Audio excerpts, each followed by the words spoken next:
welcome again to the That's My Dad podcast. Thrilled to have Tony Reddick here today, Mr. Reddick, as I like to refer to him. He told me as we went in that we can be informal. Absolutely. Tony is the superintendent of schools in the Gadsden City Schools in Gadsden, Alabama. And Tony, this podcast goes literally all over the world, but I don't think everybody all over the world watches it, but we do have people from several states and several countries actually that chime in and told us they're watching. So for those of you who are not from Gadsden, let me just tell you that the school system here has 7 elementary schools. Eight elementary. Okay, I got that wrong. 8. I missed one. Right? 3 middle schools, Correct. 1 high school, and roughly 5,000 students. Yeah, just under 5,000. How many employees? About 625. Oh, you got your work cut out for you. Pretty much so, yes. Yeah, that's quite a big job. But Tony's a well-known and very highly respected guy in our community. You know, one of the things we're trying to do here is we realize that a lot of kids don't have the good fortune to grow up with a father in their home. And in my opinion, that is fatherless homes are the worst epidemic or pandemic that we have in our country today. Absolutely. I think a lot of our social problems can be related to that. Mm-hmm. You have a heart for children. I do. Even though you're the superintendent. I know this. I'm going to tell a secret on you. Because I've had some people watching you. You didn't know that. Even though you're the superintendent, you still slip down to the parent center. I do. And mentor kids one-on-one. I do. I don't know that a lot of school superintendents actually still take the time to do that. I do.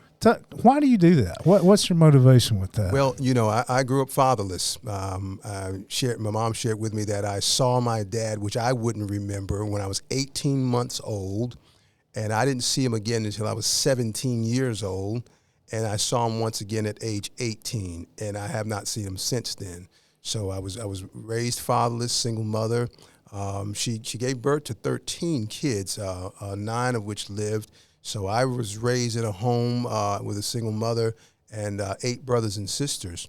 And so I learned a lot in that relationship that I had with each of them having their own respective needs. And so I grew up really wanting to be an example of what a person could do without a father. I was shared with a little bit earlier, I started writing a book about that because I hear lots of men, especially men from my particular background and community, lament over how difficult life has been for them, and they attribute it to not having had a father.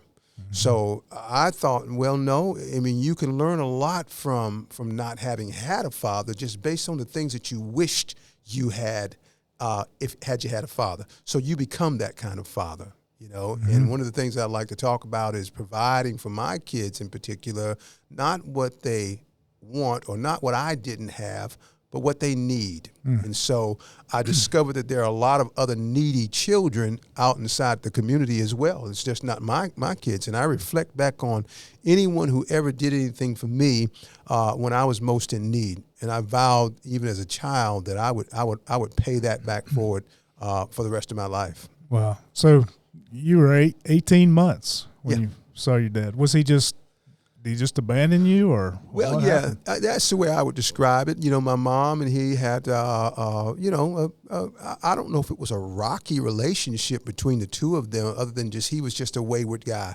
My mom described him as having come home and taking off his overalls on a Friday night, and she might not see him again until Sunday evening. And so my older brothers and sisters probably had a little bit more experience with him and perhaps a little more fondness for him. I didn't have an opinion one way or the other than realizing that I got here through the union between my mother and my father. So I always made it a point to call him on his birthday, which is August the 25th, and on Father's Day every year. I may have missed a year or two, but he passed away just a few years ago, probably about 5-6 years ago he passed away. But I never had a real relationship with him other than, talking on the phone. And I got the sense that he was very proud of me for the accomplishments I had made up until that point in my life. He lived in Cleveland, Ohio, and I think I stated that I never assigned enough importance to trying to go and see him there, much like, he may not have assigned enough importance to coming to see me either, where I grew up in Boston, Massachusetts. Mm-hmm. So you saw him, and when you were 17, what were the circumstances of that? Well, he asked to come and see his children. He asked to come and see his children. My mom agreed to it. They never divorced. They were married until his death. And so he did come when I was 17. He only stayed a day or two. And then the following year, on his birthday, my oldest brother invited him to Boston, back to Boston, to celebrate his birthday. And that was the last I'd ever seen of him. So as growing up without a father in your home, you had older brothers and sisters, I assume? Or? Yeah, I have four older brothers, three older brothers, I'm sorry, and one younger brother and three younger sisters, one older sister. But my older brothers were older enough than I to kind of be out on their own, striking out on their own. Okay. So there wasn't a great relationship. I mean, we loved each other, obviously, but they were busy trying to make ends meet and work on their own lives. And so I was the middle child. So I spent a lot of time really just developing on my own. In a family that size, you'll find that different siblings kind of pair off a little bit. So my two older brothers kind of paired off a little bit. My oldest sister, next oldest brother, he kind of paired off a little bit. Then there was me in the middle. And then the next child was 6 years younger than me. Okay. So I had twin sisters, have twin sisters still. They paired off a little bit. And so my youngest sister and youngest brother, they paired off a little bit. And so there I was, kind of on my own, There you were. Was there somebody in your life? Or was there a man in your life, a mentor, Well, we grew up in a neighborhood where I don't know the exact number, but there were three men in the neighborhood who lived with their wives and biological children, and so we would often, just idolize them as fathers in the neighborhood. Now, they weren't the best of men, but they weren't the worst of men. They had their faults, like many did growing up where we grew up, but they were the ones who we kind of looked to as father figures for us. Certainly my mom, had some friends, had some male friends, and, they served their purpose as far as, being father figures as well. But that wasn't always a long-term relationship.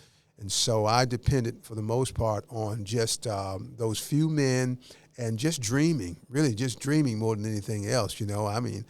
Fred Flintstone he was the father of the year, So you would actually watch something like Fred Flintstone, and you would visualize what these things could look like. Well, between that and Leave It to Beaver and Dick Van Dyke and shows like that, you get this image of what a family should look like with a father in the home. And I thought all of my life, that's what I want.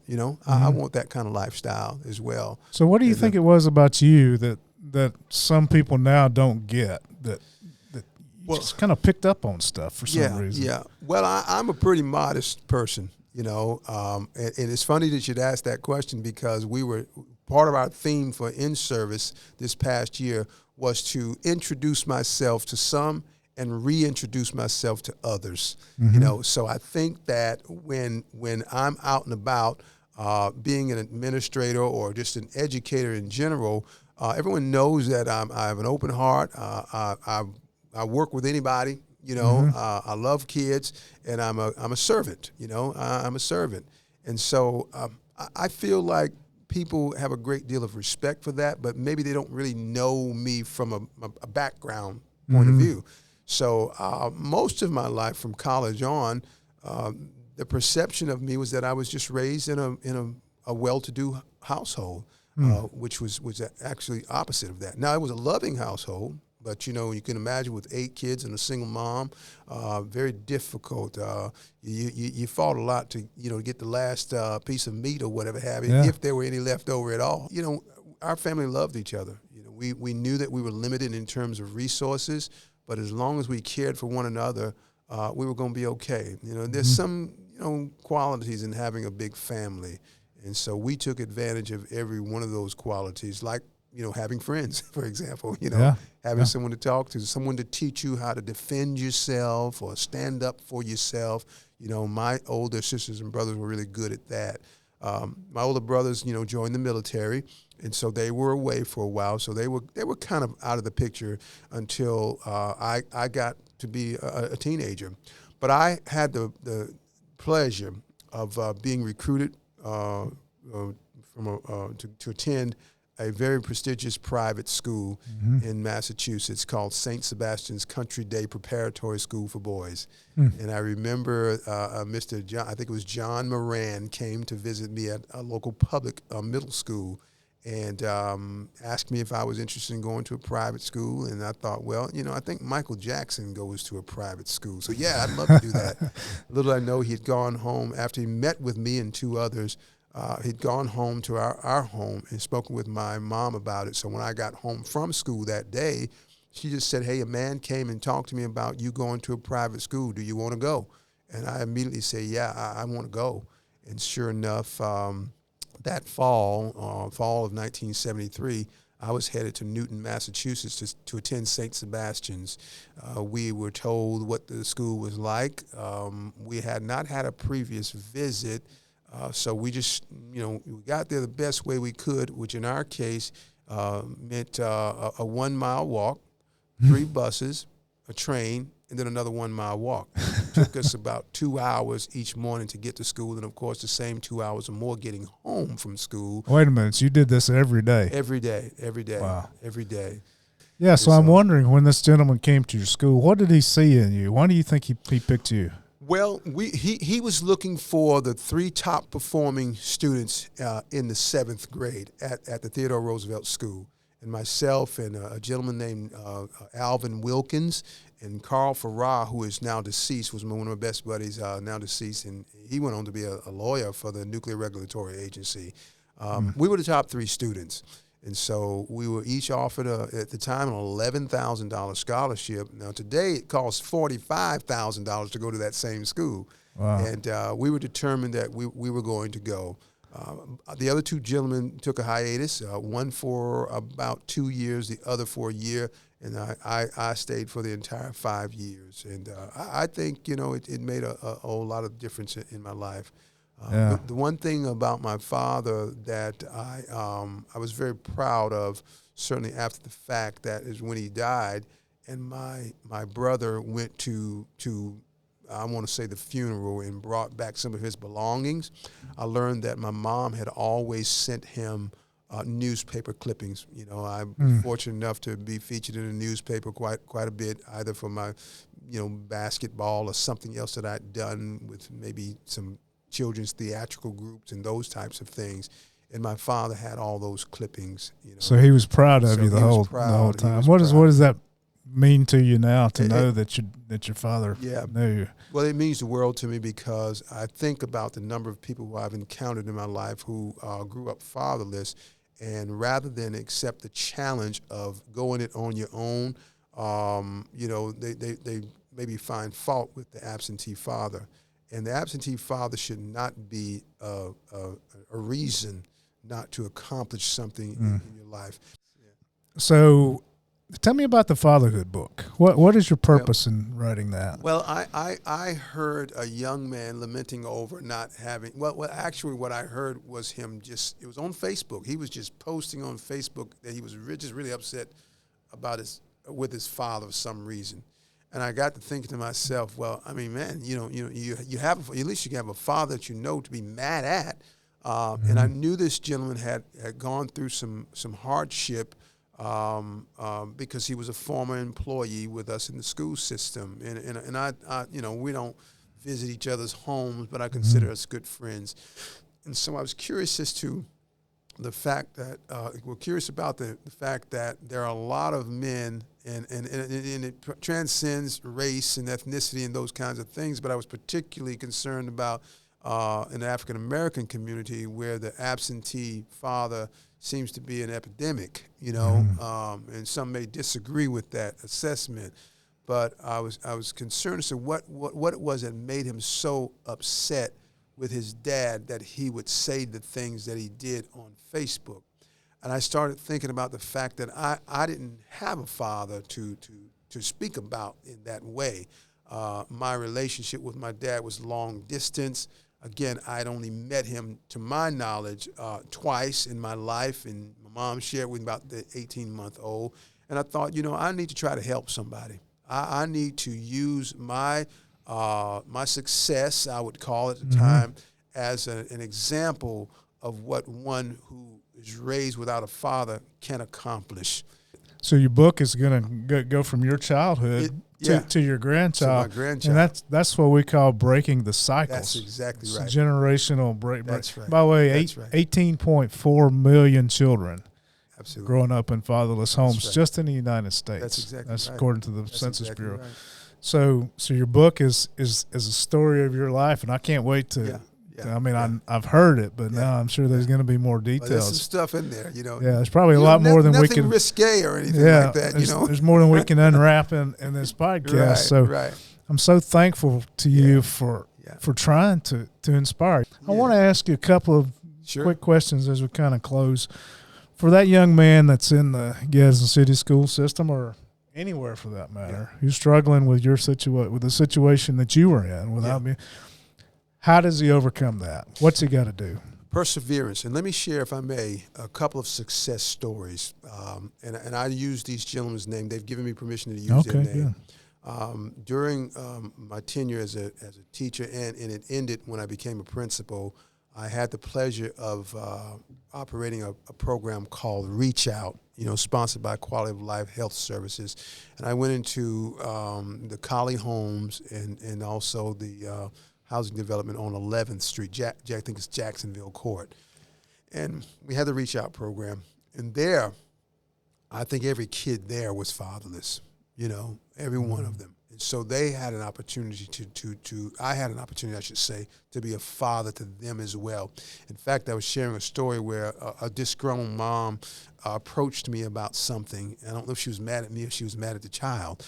And I remember her saying, well, these are my kids.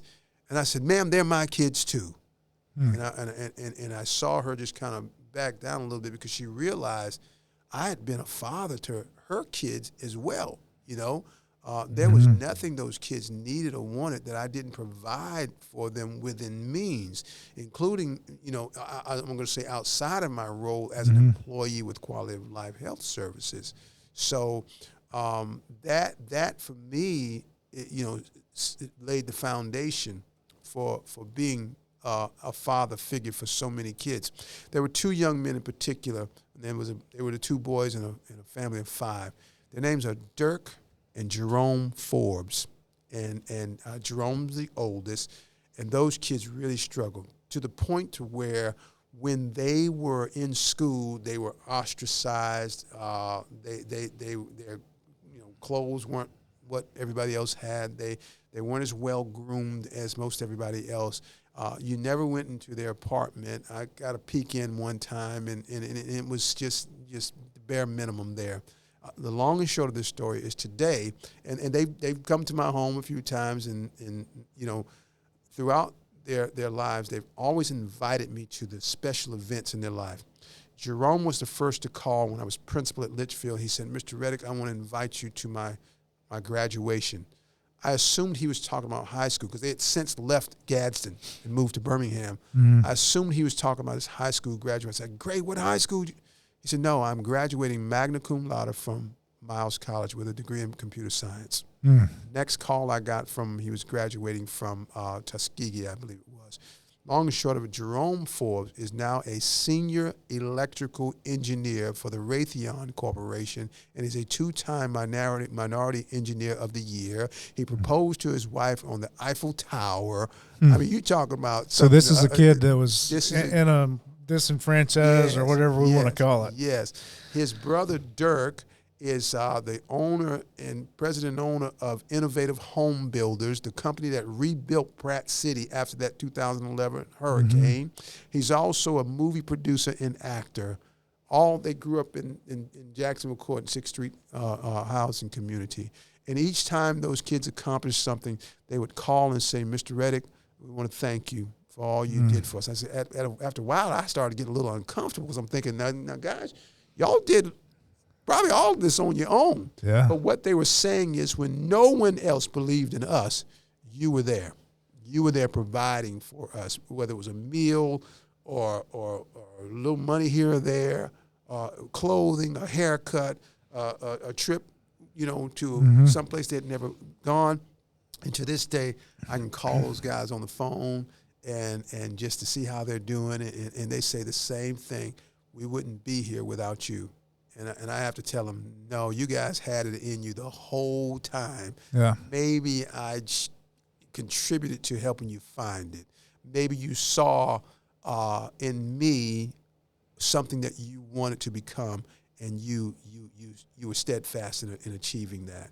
And so there are others, but those two are the two that I talk about the most. So the message there is that if you want to make it in life, you want to have a better life, there's a way, and there will be people just like you stepped into their life, but you didn't. You recognize something. Somebody recognized something in you when they came to you and said, "Do you want this scholarship?" That's right. I think the message to the young people out there is if you'll give it the effort, and you'll look for the people, there are people who will come along and help you. Absolutely. If you're willing to do your part. Yeah. And you're an example of that. You're not only an example of a recipient, but you're an example of paying it forward. Paying it forward. That's I want to give you the opportunity to say something to your mom. Yeah. I mean, she must be an incredible lady to amazing, have raised all you guys, by herself. And if you just do this, look into this camera. That camera there? Okay. I want to give you a chance to address your mom, and then we've got a little gift we want to give you. Okay, great. Yeah, okay. Well, listen, Mom, I absolutely adore you. Everything that I am today, everything that I aspired to be, it was not just for myself, but in celebration of you, a strong matriarch. And despite all of the odds that faced you as a young girl yourself growing up in Preston, Georgia, you overcame that. You put your dreams aside because of your wayward husband, my father. And you just still persevered. You loved your children, each one equally. And I know that there have been times when some have asked you, well, who's your favorite child? And all of us could have stuck our chests out and said, it's me, it's me, it's me. But that was not the case. All of your children have always been your favorite child. So it's almost as if we were grouped in one. And I'm so proud of you for enduring all of these years through hard work, through working 3 jobs, through caring for folks, but at the same time enjoying life for yourself. And I want to tell you that every step of the way, I've understood everything about you, every decision you had to make for your children, and I've appreciated you being somewhat independent in your own right to enjoy life for yourself. I know it wasn't easy. I know it's not easy now, but I'm so proud that you think enough of me to call me from time to time and say, I need something. And you always tell me, I wouldn't call you if I didn't need it. I want you to call me if you don't need it. I just enjoy being in a position now, thanks to you, to be able to give back to you. You always said that we didn't ask to be here. And to a large degree, that's true. But just because we didn't ask to be here doesn't mean that we shouldn't take the opportunity to celebrate you as we have all of our lives. And so I love you to the end. I'm wishing that you fulfill that goal to live to be 100 years old. And you look like you're well on your way. And so I wanted to just take this opportunity again to just tell you that I don't know if I even have enough love to give you, but what I got, along with our family, our immediate family, Belinda and Evan and Lindsay, and even the grandchildren who you haven't gotten to know just yet, will pour it out to you until the very end. I love you. I hope you're having a great day and had a great birthday. That's awesome. Generational blessings. Yes. They go on for generations. And Yeah, that's right. your mom passed one down to you, and you've passed one down to your kids. We kind of went behind your back and got Oh this. my. Hey, my name is Evan Reddick, and I feel honored to be talking about my dad. So, one of the many qualities that I like about him is his selflessness. He's the kind of individual that goes above and beyond in anything he commits himself to. He has a dedication to his professional life, his community, and his family. I feel honored to have a father like him. I just want to say thanks, Dad, and I love you. Hi, I'm Lindsay Harden, and Tony Reddick is my dad. For as long as I can remember, my dad has been a guiding force in my life. Without saying a word, and he has plenty of words to share, his example showed me everything I needed to know. My dad's always been there for others in the community, but he has always been one of his family's biggest supporters and cheerleaders. Even after a hard day of what seemed to be saving the world, he always had time to spend quality time with us. Sometimes we went on those world-saving missions with him, but that was just the beauty of his care. Again, he showed us through his actions the proper way to do things. Seeing him now with his grandkids is such a delight. He's still such a big kid who will just get down and play with them until he takes a much-needed nap, all curled up with the babies. I'm thankful to have a dad who shows his love and commitment every day. We love you, Dad. My name is Belinda Reddick. Tony and I have been married for 38 years. He has always been a wonderful husband, father, and now grandfather.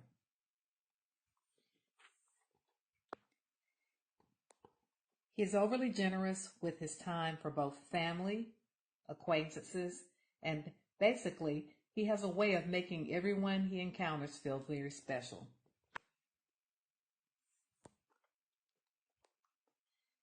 He's extremely dedicated to his colleagues, students, and basically anyone who needs his assistance. I can honestly say that he has been exactly the same man since I met him in college 40 years ago. Okay. Where's the tissue? So how does that make you feel, Mr. Oh, Reddick? amazing. I feel accomplished. You know, that's what it's all about. You know, the perpetuation, you know, to the passing down, because he's going to be a better dad to his son than I was able to be for him. We need more people like you. Thanks for coming and sharing. Thank you. It's been a pleasure. It's been All an right. amazing pleasure. Thank Well, you I so much. hope we've inspired somebody. We're trying to break cycles of generational fatherlessness. We're trying to inspire guys to be the next Tony Reddick. Yeah. You know, if you're watching, you can be the next Tony Reddick. There's nothing to stop you. There'll be people that'll come and help you. And just inspiring young fathers to be great dads. That's what it's all about. So thanks for your story. We'll look forward to seeing you guys next week.